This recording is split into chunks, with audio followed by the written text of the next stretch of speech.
Ya kan? Itu saya curiga juga ini ada penyalahgunaan di situ misalnya seperti itu.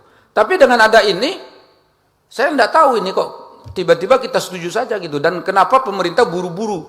Kalau perkara uang tadi, minta uang tanggal 10 ke BPKH, itu boleh diminta, tapi 221.000 dulu.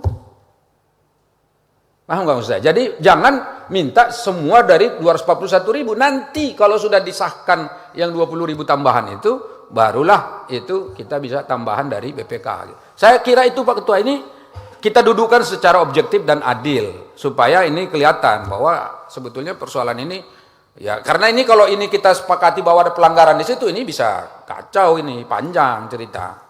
Demikian, makasih. Baik, terima kasih Pak Saleh. Ketua Ini boleh. tadi sebentar. Ya, yang belakang. Ini tadi yang sudah ngacung dan belum pernah bicara namanya Pak Kamran. Kamran Mukhtar Podomi. Iya. Podomi Pak ya? Podomi. Jangan Ya sampai, baru datang Ketua. ya jangan sampai salah S, salah P jadi S loh. Silakan Pak. Oke, Terima siap. kasih Nasdem. pimpinan. Assalamualaikum warahmatullahi wabarakatuh. Hampir 100% saya sepakat dengan Pak Saleh. Tetapi karena ini pansus nggak mungkin lah saya nggak ngomong di forum ini.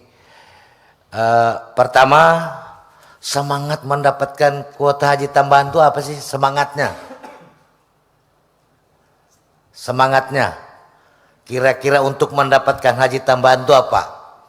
Karena seluruh undang-undang yang tadi bicarakan Pak Saleh sangat tergantung kepada semangat itu. Kalau semangatnya karena memang antrian kita panjang, maka tentu akan dikasih kepada yang berhak. Tapi kalau semangatnya dirubah begitu kita datang di Indonesia, maka tentu dia akan merubah segalanya. Dan itulah yang kemudian pansus ini muncul. Nah, selama kita tahu kok antrian haji kita sekian, ya kan? Nah, kalau semangat ini Presiden mendapatkan 20.000 itu tidak dikemana-manakan, dirawat semangatnya, sebenarnya tidak ada masalah. Oke, saya pikir itu saja Pak Nusron, karena kemanapun kita pergi Pak, kalau semangatnya kita tinggalkan tetap ada masalah. Terima kasih. Assalamualaikum warahmatullahi wabarakatuh. Terima kasih. Silakan Pak Iskan. Habis Pak Iskan saya boleh ya. Pak Iskan Kolbi Lubis. Kolba. Makasih Pak Dirjen, Pak sebagai saksi. Saya mencoba mengurut aja ya supaya permasalahannya jelas. Ya, itu nanti ada di rekamannya di Komisi 8 ya. Waktu kita melakukan evaluasi haji tahun yang lalu, salah satu temuan kita kan tidak terserap hanya kuota tambahan itu. Sampai waktu itu kita berandai-andai gitu, daripada tidak terserap, kenapa nggak dikasih aja ke jemaah haji khusus, kan gitu. Menteri Agama tidak mau, alasannya bertentangan dengan kebijakan di Saudi, kira-kira begitu lebih kurang ya. Dan sampai hari ini kita belum tahu itu kebijakannya itu tertulis atau tidak. Nah, makanya kemarin begitu, sebetulnya waktu kita rapat tanggal 27 itu belum ada dikasih kita surat tertulis ya, bahwa kuota kita sekian. Biasa memang Saudi. Tapi memang waktu itu kita mengingat bahwa ini sudah form lah ya, akan dapat kuota segitu, form gitu, 99%. Karena semua kan dalam sistem bernegara itu ada yang namanya one paper. Omongan orang itu nggak bisa dipegang, dan memang nggak bisa dipegang juga kan omongan orang. Yang setiap putusan negara itu harus ada satu lembar, nggak ada. Kalau katakan saya sudah konsultasi dengan Komisi 8 dengan orang, itu nggak bisa. Tapi keputusan kita RDP itu kuat itu. Nah waktu itu, kita mungkin melihat, memang kita semangat kita kan bagaimana jamaah haji itu berkurang, yang antri itu cepat. Begitu Menteri Agama setuju, nah itu langsung diketok karena memang sesuai dengan keinginan kita gitu sejarahnya ya. Nah begitu tiba-tiba belakangan ada 10.000, jadi memang seperti pemilihan ketua umum Golkar juga yang mundur, kita kaget juga gitu ya. Jadi sekarang ini zaman kaget-kagetan ini ya, itu sekedar mengurut itunya saja ya. Kenapa kita kaget gitu ya? Ya belum tentu juga salah Pak Dirjen. Santai aja. Ini kan untuk bagaimana perbaikan ke depannya. Terima kasih Pak Ketua. Baik. Ketua boleh sedikit? Siapa ini? Saya. Oh, nggih, monggo. Oke, terima kasih. Saya juga setuju dengan Pak Saleh dan juga Pak Iskan, gitu kan. Jadi nanti boleh juga sekiranya kita buka, mungkin kan ada CCTV atau rekaman rapat kita. Itu kalau nggak salah waktu itu, nggak tahu Pak Dirjen itu masih ingat apa enggak berantem dengan saya mengenai kuota ini. Jadi yang mau dipakai itu adalah 221 atau 241 gitu. Nah waktu itu, karena apa? Memang waktu itu kita belum menerima suratnya poin ya secara tertulis yang tambahan 20 memang belum, tetapi yang disampaikan pemerintah kepada kita mau ada tambahan 20 waktu itu. Masih segitu karena presiden yang mendapatkan kalau nggak salah. Nah inilah yang kita sambut gitu kan. Nah terus kemudian kita juga waktu itu kita sampaikan karena kita mau menentukan anggaran ini. Jadi berapa sih sebenarnya yang mau kita tentukan karena kita mau pakai dasar landasan itu 221 atau 241 gitu. Nah, untuk supaya tidak terjadi miss di antara kita, nanti boleh sekiranya rekaman dalam rapat pembahasan waktu itu saya ingat banget itu bisa dibuka di dalam forum. Terima kasih. Oke. Kalau boleh saya nengahin kira-kira begini. Karena ini rapat tanggal 27 November adalah rapat tentang biaya. Karena rapat tentang biaya di situ pasti menentukan pertama adalah jumlah orang. Ya kan? Jamaahnya.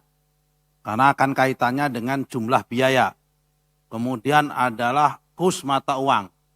Inilah sama kayak kita nuntut panitia anggaran. Jadi apa bisa diterima di kalangan sini bahwa angka 241 yang disampaikan dan diputuskan Komisi 8 bersama pemerintah itu sifatnya masih asumsi. Tidak bisa. Sudah tetap.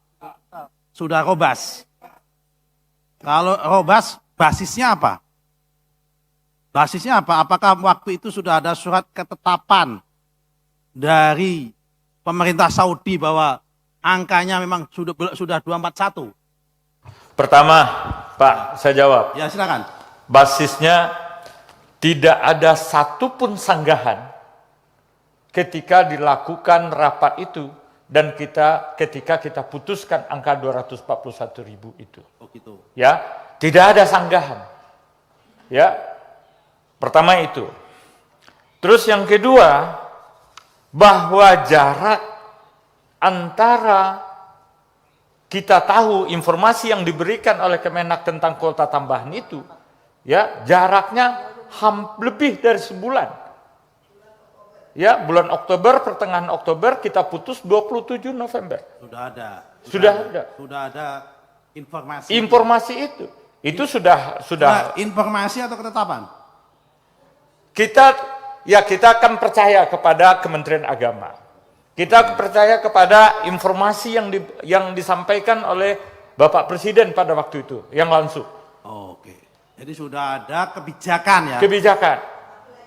Tapi belum dalam bentuk tertulis. Bentuk tertulis tentu dipegang oleh Kementerian Agama. Kira-kira begitu Pak ya? Ya.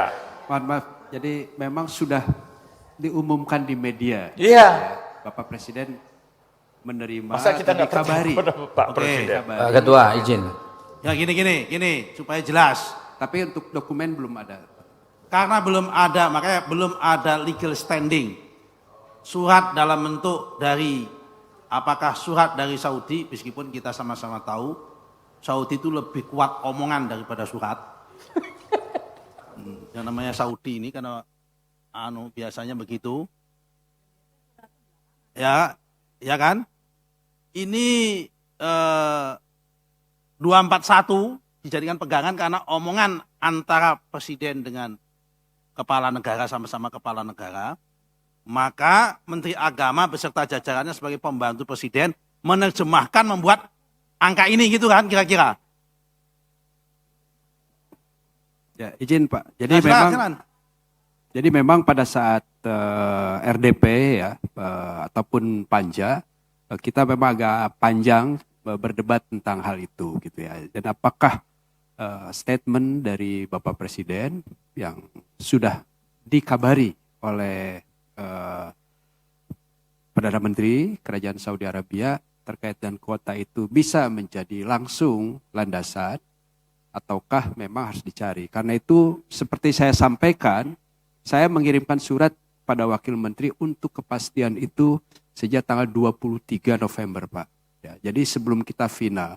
Dan karena itulah ada perdebatan dan juga sanggahan dari Pak Marwan dan saya, kenapa Anda masih ingin menyebut 221.000?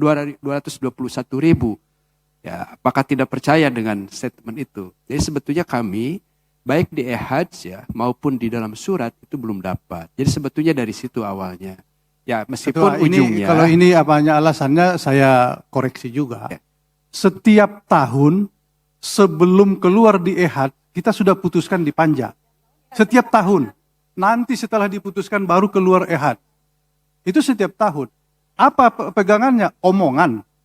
Sama. Waktu itu kita berdebat, apakah kita tidak percaya sama presiden? Percaya. Menteri yang sebut percaya presiden. Maka inilah keputusan kita. Maka pertanyaan saya tadi Ketua, landasan hukum kita melaksanakan ibadah haji itu apa? Undang-undang haji yang diputuskan di Raker dan Kepres. Kepresnya menyebutkan ini. Dan ditukangi lagi oleh Menteri Agama. Dari jadwal-jadwal ini saja, andaikan benar kalau ada perubahan, masih punya waktu mengajukan ke Komisi 8. Jangan di Maret. Maret 2 hari lagi sudah pemberangkatan haji. Ya, Komisi 8 tidak mau. Sudah mau main. Nyatanya bapak-bapak sudah tarik uangnya di Januari. Ini kan dari alurnya ini memang sudah niat ini. Ya. Melawan presiden juga. Ya izin Pak. Ketua, silakan. Tunggu sebentar. Jadi IHADS itu memang biasanya selalu setelah keputusan masalah termin waktu. Yang kita siklusnya berbeda dengan penetapan IHADS. Kedua, ini kan pertanyaannya kan apakah yang kita tetapkan sesuai dengan IHADS jumlahnya? Sesuai kan? 241 kan? Nah jadi kemudian norma itu yang memang biasanya menyusul itu ternyata jumlahnya juga sama. Beda kalau IHADS-nya ternyata berbeda dengan keputusan kita. Nah yang berikutnya adalah bagaimana keputusan yang sesuai IHADS yang keluar setelahnya itu dieksekusi. Apakah masih sesuai dengan keputusan kita atau tidak? Itu. Ya. Bapak Ketua ya, bisa Ya. tanggapan dikit? Apa ini? Ya, Mbak, ini biar bapaknya dulu yang banyak menjelaskan. Enggak, nanti berhubungan dengan jawaban dia juga. Ya wes, silakan Pak Iskan, wes. Jadi gini kan, selalu saya ingatkan dulu, kita bernegara ini dengan manapun ada namanya one paper. Semua keputusan negara itu resmi. Nah, kita mau bikin 27 itu resmi ya. Saya ingin tanya Pak saksi, dasar kita untuk dasar Menteri Agama untuk menentukan sebahagiannya 10.000 ini KWH khusus dan 10.000 dan lainnya itu dasarnya apa? Apa ada surat dari Saudi atau ada apa? Ada dasarnya dan kapan? Udah dijawab tadi Ketua. Udah jawab ya? Ayo kan. Ketua. Pertemuan bilateral antara Ya. Bapak Presiden tadi yang kemudian diterjemahkan ke sini menjadi 241. Ketua, izin lah. Gini, ini kan harus diselesaikan nih soal kuota ini. Jadi saya kalau melihatnya ada sebetulnya kesalahan dua pihak. Baik di DPR maupun di pemerintah. Apa yang saya maksud kesalahan itu begini. Pemerintah menerapkan kuota 241.000 di rapat ini kan tanggal 27 November. Dan oleh DPR menyetujui itu. Nah, terus salahnya di mana? Salahnya kan sementara kuota haji itu sendiri tambahannya setelah rapat ini. Bukan pada tanggal 27 November.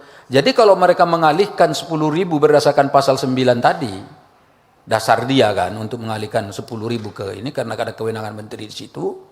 Itu sebetulnya boleh-boleh saja sebab waktu ini belum ada 20.000 itu ketua. Ya sudah 4.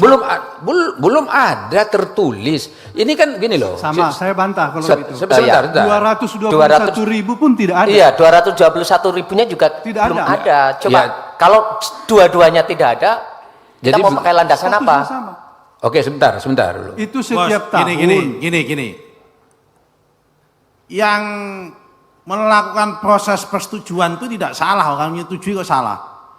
Kan di sini nggak ada keputusan mengalokasikan alokasinya berapa persen kemana di dalam rapat tanggal 27 itu. Bukan, di dalam undang-undangnya Nggak kan ada, kan? ada ketua.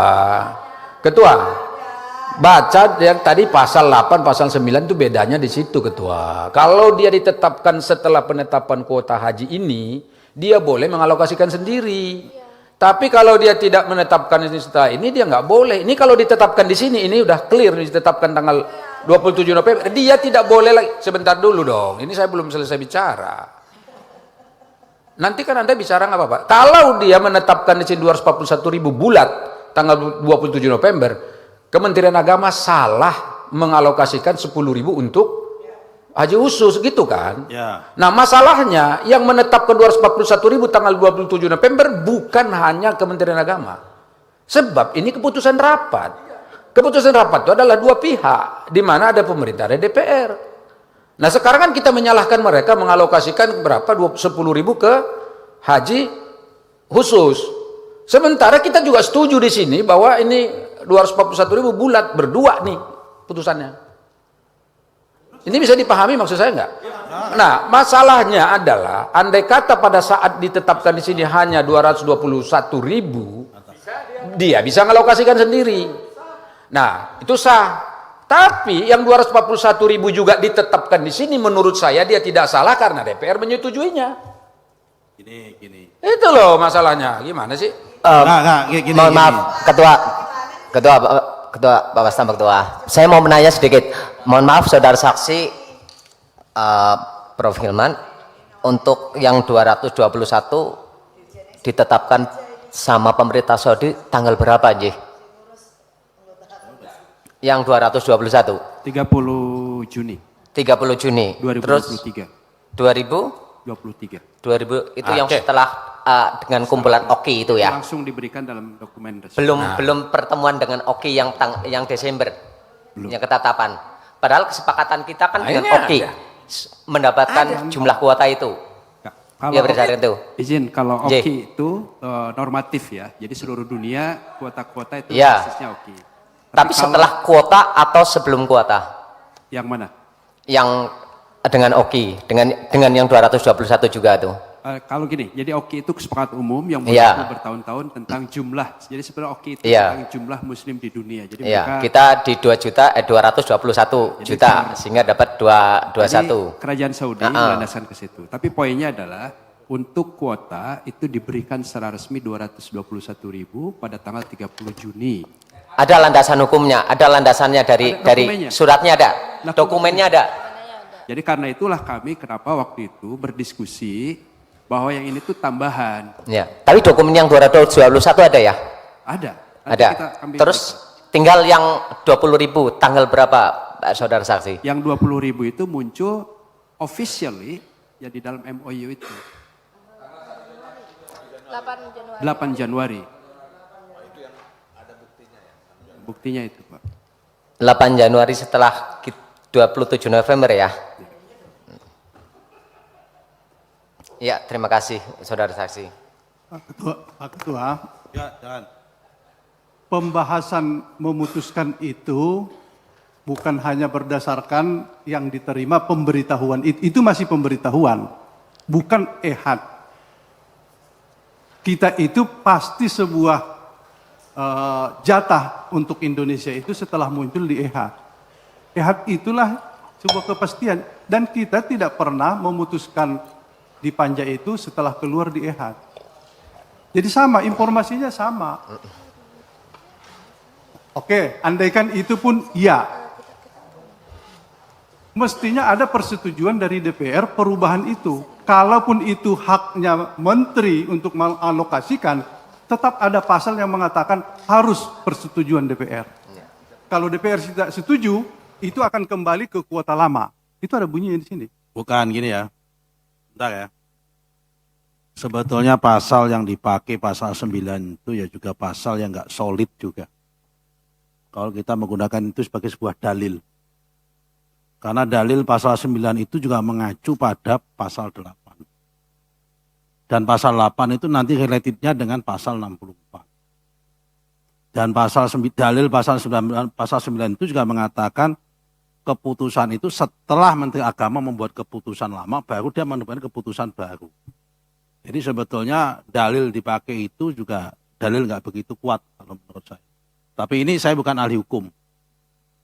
Tapi karena berdasarkan pengalaman hampir 20 tahun jadi anggota DPR dan dibalik, yang pasal-pasal kayak gini kayaknya nggak begitu kuat. Kalau pandangan saya pribadi nggak tahu, kalau dikuatkan oleh Saleh Daule saya nggak tahu.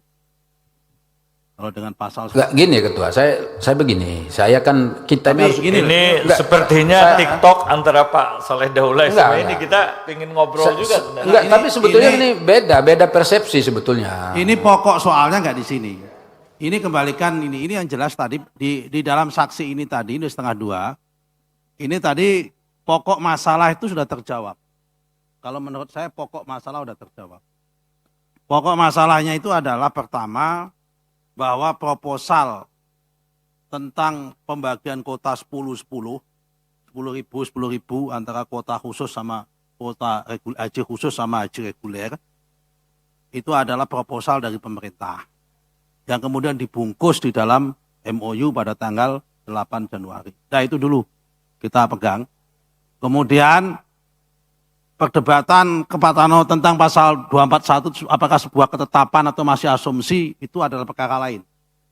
Yang jelas kita kembali kepada soal kuota. Soal kuota itu adalah yang kita persoalkan adalah kenapa itu kan, kenapa yang kuota yang 20.000 itu kok tidak menggunakan proporsi 8% seperti sebagaimana pihak yang lain pada tahun-tahun sebelumnya. Itu aja kita kembali. Kenapa? Itu saya katakan karena kalau kita berdasarkan jurisprudensi, tadi saya tanya kenapa ada jurisprudensi, saya mau mengkonfirmasi sebetulnya. Kejadian yang sama Pak Saleh, Pak John, mungkin Pak John tahun 2014-2019 komisi sini kan, 8 kan, yang teman-teman komisi 8. Kan kejadiannya hampir sama kan, tahun 2019 kan 221, ada tambahan setelah diputus, ya kan, enggak dijalankan, setelah diputus itu dapat 10.000. Tahun 2019, bukan 2023. Ya, dan itu dilaksanakan oleh pemerintah, oleh Menteri Agama pada saat itu tetap menggunakan proporsi 8%. Jadi masalahnya di situ, Bapak belum jadi dirjen. Tapi kan nggak boleh keputusan kelembagaan kan utuh. Bukan karena kemudian ganti dirjen, kemudian ganti persepsi, ganti tafsir. Jadi coba Pak lihat, baca dulu lihat di IHADS-nya tahun 2019. Kronologinya ada tambahan dari 221 menjadi 231.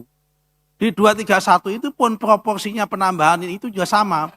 Mengikuti pola 8%. Tidak menggunakan tafsir yang hari ini pasal 9 itu. Sebagai jurisprudensi, makanya tadi saya katakan. Ketua, tolong diperpanjang dulu waktunya. Hah? Ya ini udah mau selesai. Nah, saya kira itu aja kita kembalikan. Makanya saya tanya tadi, apakah selain tahun 2019, pola sebelumnya gimana kalau ada tambahan? Kan undang-undangnya sama. Itu aja ini kata ada dua. Undang-undangnya beda Ketua. Ini kan undang-undang baru. Yang sebelumnya itu Tahun berapa dulu? 2019 pelaksanaan. Ini tahun berapa? Oh 2017 ya. Tahun 2019 undang-undang haji itu didok pada bulan April. Jadi begini Ketua. Pelaksanaan haji tahun bulan Agustus. Enggak, saya coba kembali kepada persoalan tadi bahwa kesepakatan 241.000 itu adalah antara pemerintah dan DPR. Begini Tanggal Pak. 27 November itu loh. Sebentar. Itu Pak Saleh. disepakati dulu. Rapat yang tanggal 27 itu rapat tentang biaya haji. Dan pembagian Ya kan? kuota. Di dalamnya ada kuota. Iya. Nah, di kuota itu sudah ada alur pembagian. 8% ini coba di bawahnya semua sampai ke bawah itu. Sudah ada pembagian masalahnya. Loh tuh. Saya paham Ketua, justru saya paham. Loh, gitu. Justru kuota haji itu menentukan harga. Makanya nggak bisa orang menetapkan angka dan seterusnya itu kalau tidak jelas berapa orang yang mau diberangkatkan. Oke. Makanya dia tetap, makanya saya bilang mengatakan ini 241.000 itu tidak bisa disalahkan ke pemerintah saja. Begini ya. Sebab ini tanda tangannya dua, Ashabul Kahfi sama Yakut Khalil Qaumas ini. Sebentar Pak Saleh. Ini loh. Pak Saleh, ini rapat belum mengambil keputusan dan belum berpendapat. Ya kita baru masa keterangan dulu, ya kita jangan melebar ke sana dulu Pak Saleh.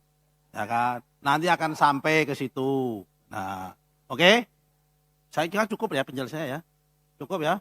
Cukup. Ini masih banyak pertanyaan yang belum dijawab Ketua. Pertanyaan saya dari tadi itu banyak tapi belum masuk loh. Masih banyak sekali. Ya kalau belum selesai rapat saya skos. Ah, ya udah, silakan. Rapat saya skos 1 jam. Ya udah. Sholat, makan. Nanti dilanjutkan sama Pak Dirjen ya. Kalau saya sudah cukup sebetulnya. Sambil menyiapkan dokumen yang diminta. Oke, rapat kita skos.